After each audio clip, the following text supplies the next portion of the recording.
I hope you had fun creating those drippy lines last week for our Jen Stark inspired picture. So today we're going to be using some different color schemes to color our picture and to finish it. So you can either use markers, colored pencils, crayons, whatever you have. Go ahead and get your drawing supplies and let's get started. I have my papers here from the last time, and one was using Crayola markers. Remember, you can use colored pencil or crayon if you need to use that as well. Or even pencil would work. And then I also have the one that I made with Sharpie. Now, if you have your Sharpie, you could use markers to color it in. But if you were using the Crayola marker or any other water-based marker, crayon or colored pencil, then what you want to use is probably crayons or colored pencils to add the color to this picture. So what you will do then today is you'll decide what color scheme each drip will have. And if you were looking at the Jen Stark's artwork, you notice sometimes she uses a rainbow color scheme, sometimes she might only use warm colors or cool colors, and sometimes it's just a pattern of black and white. So each drip, you can do them all the same, or you can have each drip be something different. And I think today I am going to use the rainbow color scheme for the first one that I'm going to do. And so I am going to, before I start just coloring, I'm going to mark out where I want each color to go. So for example, I might start with red in this place. So I'm just going to put a little red spot. And then after red, I want to do orange. So I'm going to do orange right here. And then yellow,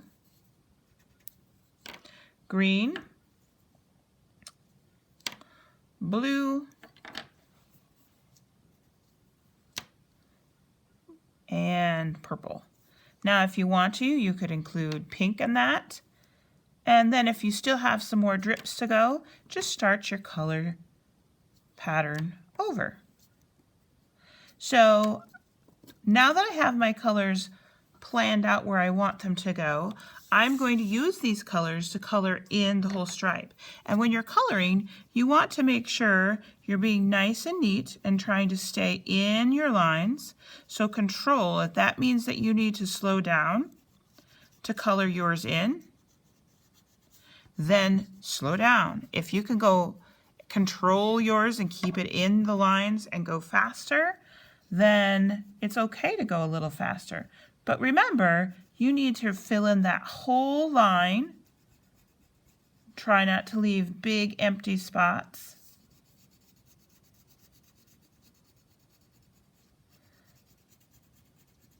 And when you get one stripe done, move on to the next color. Oops, I see I've missed a little red here.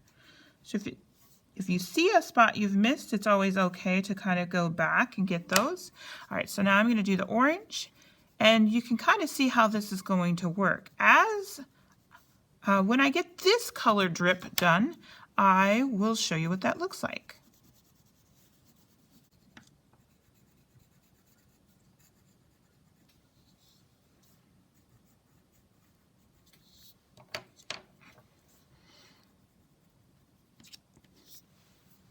Okay, so I have my rainbow color scheme one. Now I might decide to do warm or cool colors in one of these other places.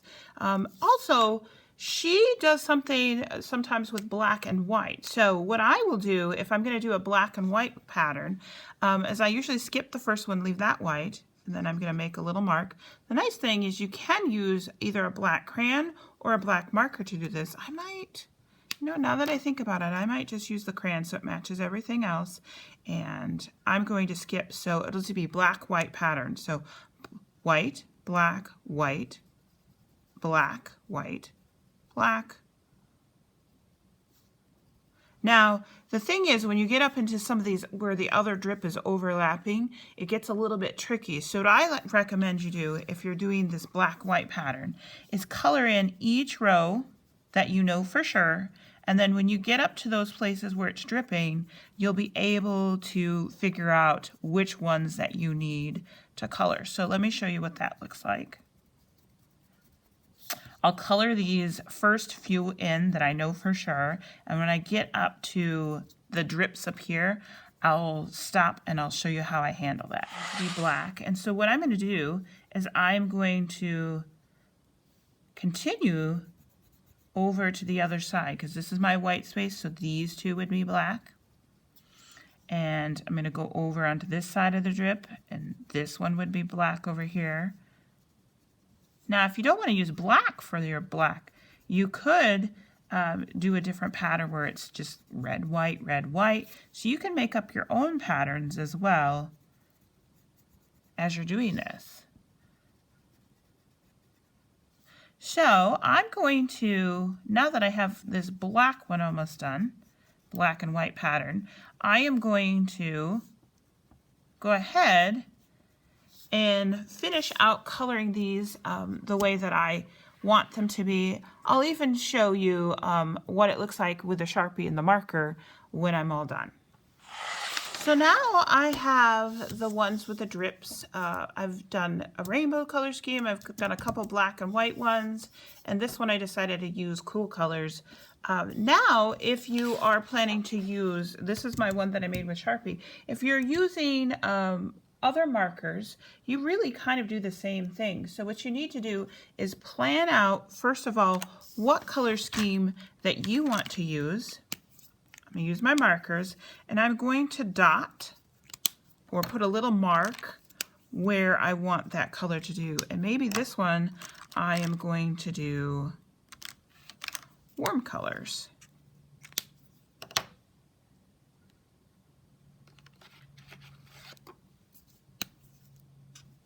And I will do this whole pattern using warm colors all the way up, just kind of following the same order that I started with, so it remains a pattern.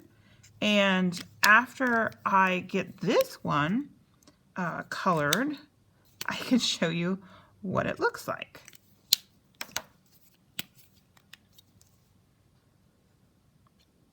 Remember, when you're coloring, it is important that you control, just like you did if you were doing crayons, to control the markers so that the colors don't end up in places that you don't want them.